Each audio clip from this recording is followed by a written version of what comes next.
भगवतो सम्मा संबुद्धस्स नमो तस्य भगवतो सम्मा संबुद्धस्स नमो तस्य भगवतो सम्मा संबुद्धस्स। प्रियजनो, आज आपण सर्वांच्या आग्रहाखातर आणि सर्वांच्या फरमाईसानुसार मी आपणासमोर बुद्ध धम्माच्या तत्वज्ञानाविषयी काही बोलणार आहे। आपण सर्व माझे स्नेहांकित मित्रमंडळी आणि अत्यंत जवळचे सर्व धर्मीय मंडळी आहात। आपणा सर्वांच्या आग्रहास्तव की बुद्ध धम्मावर आपण काहीतरी बोलावं या निमित्ताने मी आपणासमोर आज आलेलो आहे। मी सातत्याने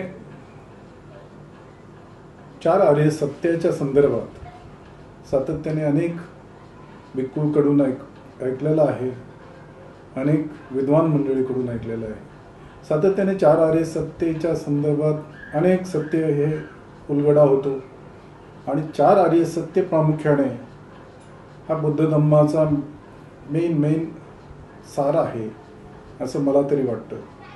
अनेक वेळेस यामधून नवनवीन विचार आपणाला सुचतात आणि त्या विचारामधून गेल्या अनेक 35 वर्षापासून मी हे सगळं अनुभवतो आहे।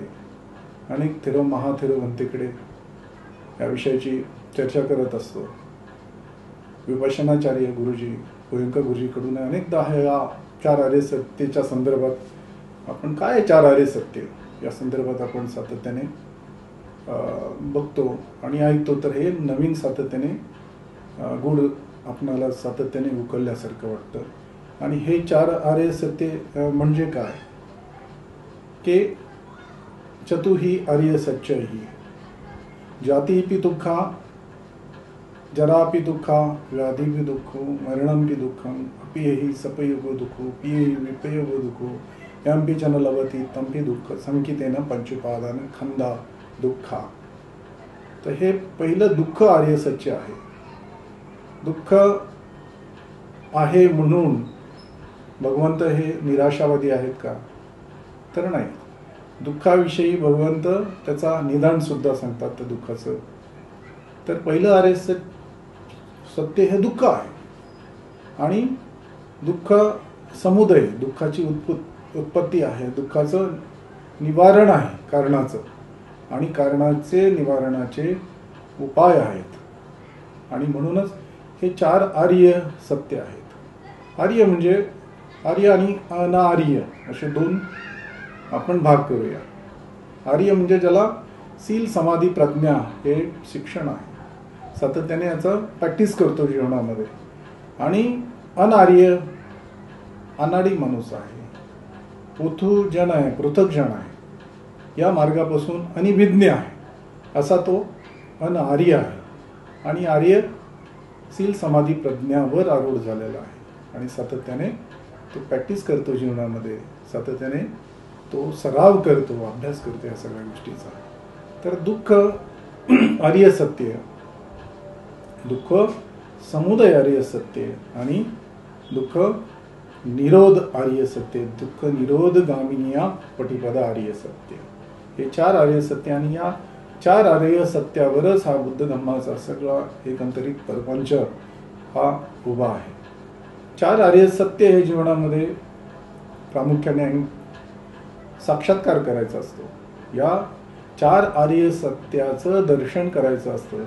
तर ते दर्शन भगवंत म्हणतात की सील समाधी आणि प्रज्ञा या माध्यमातून, विपश्यनाच्या माध्यमातून आणि साधनेच्या माध्यमातून हे सगळं साक्षात्कार आपल्याला होतो या 4 आर्य सत्याचा। आणि भगवंत म्हणतात की ज्याप्रमाणे तळहातावर एखादा आवळा घ्यावा आणि तो सगळीकडे गोल गोल गोल गोल फिरून अशा पद्धतीने त्याला सगळ्या दिशेने बघावं, त्या पद्धतीचं सगळ्याच पद्धतीने या आर्य सत्याचं हे साक्षात्कार करण्याचं काम त्यांच्याकडून झालेलं आहे। या पद्धतीचं आर्य सत्याचं दर्शन, साक्षात्कार आपणाला सर्वांना झाला पाहिजे। तर मुळातच जातीपि दुःखा अर्थात जन्म जन्म घेणं हे दुःखाचं कारण आहे. त्यानंतर जरापी दुःख, जरा व्याधी असणं, म्हातारपण असणं हे दुःखाचं कारण आहे. व्याधीपी दुःख, व्याधी आहेत, अनेक व्याधी आहेत, शारीरिक आहेत, मानसिक आहेत, आणि हे सुद्धा दुःखाचं कारण आहे. मरणंबी दुःख, आता मरण हे दुःखाचं कारण आहे. मरण साधं नाही दुःखाचं कारण, तर हे खूप खोलवर आहे. याचं सातत्याने जीवनाचं सत्य हे मरण आहे. तरी कोणी अंगीकार करण्यासाठी तयार नसतो, स्वीकारण्यासाठी हे मरण तयार नसतो. कारण मरण ही अशी काही वस्तू आहे की तो सर्वात जास्त जगामध्ये कोणताही प्राणी, मनुष्य जर भीत असेल, सर्वात जास्त भीत असेल, तर तो मरणाला भीतो. आणि म्हणून मरणंपी दुःखं अपेयही सप्पयोगो दुःखो, अप्रिय व्यक्ती ज्यावेळेस भेटतात आपल्याला, त्यांचं मिलन होतं त्यावेळेस हे दुःखाचं प्रामुख्याने कारण आहे. पियेही विपयोगो दुःखो, प्रिय व्यक्ती निघून जातात, ते सुद्धा दुःखाचं प्रामुख्याने कारण आहे. एमपीच्या न लभती तंबी दुःखं, मनासारखं कोणाचंच होत नाही आणि ते मनासारखं होत नाही, आणि म्हणून हेही दुःखाचं कारण आहे. संकेतेनं पंचुपादान खंदा दुःखा, आणि थोडक्यात म्हणजे काय असेल तर हे 5 उपादान खंद स्कंद हे दुःखाचं कारण आहे. त्यानंतर दुसरं आर्य सत्य आपण जर बघितलं की दुःख समुदय आर्य सत्य.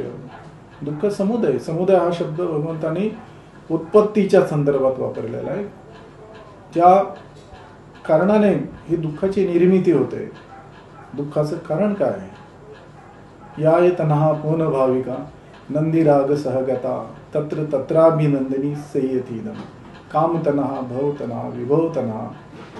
तर हे सगळे तृष्णा हे दुःखाचं कारण आहे. आणि ही तृष्णा अनेक प्रकारे आपले जे पंच इंद्रिय आणि मन 6 इंद्रिय हे आहे, यामधून सातत्याने आकर्षण करणे, चांगल्या गोष्टीला आसक्त होणे, आणि जी गोष्ट आपल्याला नको आहे ती दूर ढकलणे, अर्थात त्याचा द्वेष करणे.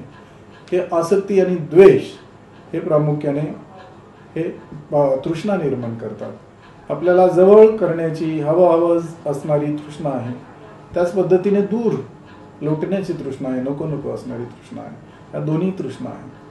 काम तृष्णा, भव तृष्णा आणि विभव तृष्णा, अशा 3 पद्धतीच्या तृष्णा या भगवंतांनी या तत्वज्ञानामध्ये सांगितलेल्या आहेत. आणि या तृष्णाचा मुळासगट असं उच्चाटन हे आहे 4थ्या आर्य सत्यामध्ये, की यायतना या असेच विराग निरोधो चागो पटीनी सगो दुःख अनाले. आणि हे त्यागणं, तृष्णा त्यागणं हे दुःखाचं समूळ नष्ट करू शकतं कारण.